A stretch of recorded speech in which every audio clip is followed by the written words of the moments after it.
If we have a router with a couple of route processors, we'll call them RP1 and RP2, we could have redundancy within our router chassis. But there's a challenge. If route processor 1 is currently active and we have a neighborship with another router, maybe OSPF, maybe EIGRP, but we've got a neighborship with another router, if RP1 were to go down, that primary route processor, and we failed over to RP2, what might happen temporarily anyway is we're going to lose that neighborship.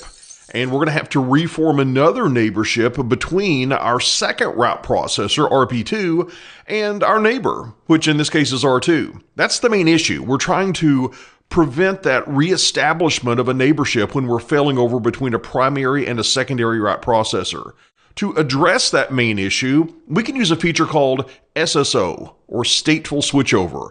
With SSO, we are continually sending configuration and state information between the primary and the secondary route processor, meaning that if we did lose the primary route processor, we would almost instantaneously have a neighborship that's still up and available between our backup route processor and our neighbor.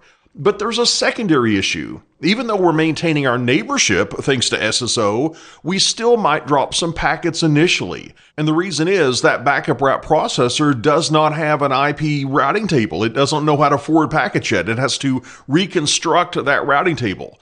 But we can add yet another feature to prevent that from happening.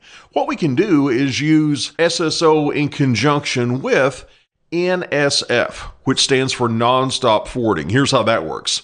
In addition to having the config and state information synchronized, we're also going to have the Cisco Express forwarding information, or CEF. That information is going to live in memory in the router. And if we did lose our primary route processor, that information that's in memory could be used by NSF, nonstop forwarding, to make forwarding decisions. So we don't have to start with an empty routing table. We've got that CEF database that can be active and can be used until we can construct our own IP routing table.